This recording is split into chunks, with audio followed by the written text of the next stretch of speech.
is maybe 2 inches, but the door is up 2.5 inches. So you put under the door and you try the door comes, the wedge will never stop the door. The door will open up because it's too short, the height is too short, you understand? So now what you have to do is have the height of the wedge higher. So this means if I have a some people stay like this, so the height is not good, so people can hit you on top of it. So that's why you need a very strong height. Same with the width. But look, now, if this is 3 inches, and the door is 2.5 inches, so it will stop the door by opening. But it will not stop the door if one component, pressure, is missing. Now, if you put the wedge down, what you do to stop the door, you kick it in. In that moment, you create force forward. If not, the door is strong, it will push the wedge back, and it will still open up, okay, if it's strong enough. So, therefore, if I just stand like this, if I maybe feel it, so, if you say Mansa Wusao, that's the US. So, maybe this one. So. Okay, now, this Mansa Wusao, if Peter doesn't move, look, I can hit him. It's very easy to hit him. It looks like a Swiss cheese then, and lots of holes. Yeah.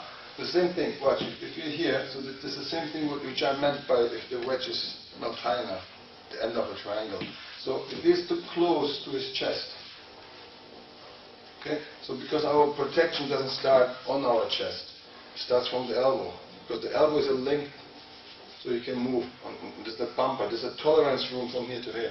But if this would be here, I couldn't do the bong zao, I couldn't do the tan zao, therefore it's here. So therefore your triangle doesn't start on your chest, it starts from your elbow, because you need this to stop the punch here. If he would start on his chest, and I punch him, and you move forward when I come, I will still hit him. Because the time he starts, the time I intercept, so I always will about 10 or 15 inches I will go through. So this means his position is already too close to his body. Same as when he is slightly offline, he is next to his center line, but his correct position about next to your elbow. So from here, so if I punch him, he moves forward, I will hit him anyway, because his wedge would be totally, the width would be not strong enough. So okay, so it would be offline, so I can hit him. So but now, if you place him correctly, the same distance here which we have, and here. So if I punch him now and he moves forward, he puts time in. So I cannot hit him, you see? Now this is the thing, and now if he continues, he will split my force, he will deflect my force. Right? So, now, thank you. Time is our active movement going forward. So what we try to achieve with this is, the impact of a punch is your face. This is what the target is. He will hit you. So what we do is we shorten the time instead of here. Already bring it up here, so we have contact, the impact is on your wrist. So from here to here, this distance, he has the intercept. So this means this is for our nerve system, for the sense of touch, enough time to find out which way the pressure goes to give the chance our arm to be bended in any direction. And then we use that force which we call borrow enemy's force. This is what we do, to be turned or rotated from his force, okay? So therefore time is very important, this is time. By moving forward as soon as the attack comes. Okay? So, if I have a boxer, since Hassan used to be German champion for Southwest Germany, right? So, if you look at a jab is something bang, pulling back, right? So I have here, if he jabs me, he does this and then takes it back. Bang, bang. So, when I stay like this, I don't move, he can hit me very easy. But he's dancing and he's coming and jabs me. See? When I lunge forward, I create pressure. The moment he touches my hand, he pushes, I move forward, I put. Now when he withdraws his hand, goes back, he invites me, just like a magnet. If he's very fast, so I'm in already. I take the space through that, also wait for his second punch. Okay? So very important that you understand the forward pressure, very important. This goes better than Chi Sao. That's why we're rolling. A lot of people, thank you, save 1 second.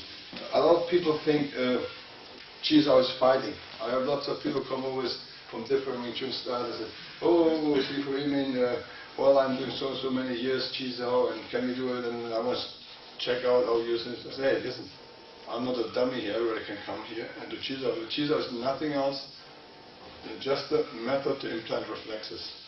just to make your limbs flexible. Okay, and later, of course, in the broader sense, make your whole body just like a steel spring, okay? So this is what these people don't understand. And they always think, oh, touch, and you touch somebody, oh, I'm better, I touched him, or this is totally rubbish, okay?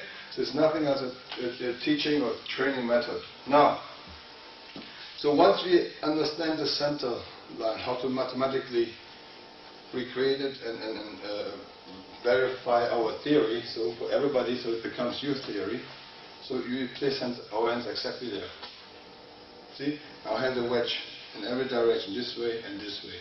Now, this gives us as a tactical advantage exception to a boxer, right? If he is a boxer and I'm a boxer, so this would be our distance. If he jabs me, I can do this. If he jabs me, I can do this. So this is our distance. So when he leans forward, then he touches me. Just lean forward. Boom, you see? This is okay. This is what the boxers do. So I couldn't box from here. This would be not the realistic distance for a box match, right? This is too far. The box, the here, boom, boom, okay? Now, when I'm here and Hassan jabs me and leans in, this is when he can hit me. So now, go back in your position, box position. Now here's Hassan, look. All of a sudden somebody puts his hand in front of your nose. You think the boxer's going to stay here? What are you going to do if I'm here? What are you going to do, Hassan? Was machst du da nicht wieder? That's it. You see? He will open up because this is too close. He can be the fastest man in the world. The one thing he cannot change is distance. Now which distance is shorter? Is this shorter or this to this? See, he can be fast. He still has to go this all the way this way. And I just if you jab me, I'm already there. Do you understand? So therefore he would not stand here. He would go up there. So now he needs a much larger distance to cover to hit me. So I can be very relaxed. So as soon as he moves in, he needs a preparation step. Whatever he wants to do, he has a step and then punch. So this is the point. If Hassan steps, I'm in. So whatever he does this, he needs to walk in and then get in the distance and then watch and hit me. If he does this, I'm in. So at the same time I step. So through that, his first step is in preparation, my first step is straight attack. So this is something to do with the distance because also gives you the protection of your manza or of our center line, okay? Now this is the shortest distance, but here, in that case, this is the shortest distance. So I put my center line point from here all the way up here. Now, the same thing, this theory is important to protect our lives. But now I can just take it down to my floor, so I have a center line from here. But this is just to also intercept or cut the kicks and protect my lower parts, okay, so my knees. Now if I see this angle, this would be my depth. Right? So if you look at here, this is my vertical line and my horizontal line. So here's my center point. Here I have a center line. Now, if Hassan would give me a snap kick, look, I cut him here. So same, if Hassan punched me with this, now give me a kick and punch. Same effect, same technique.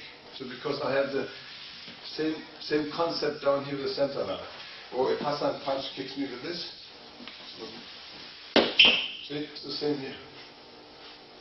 Okay, so now we can combine, doesn't matter. Hassan can be punched with this and kick me with this. So I have finger outwards, it doesn't really matter.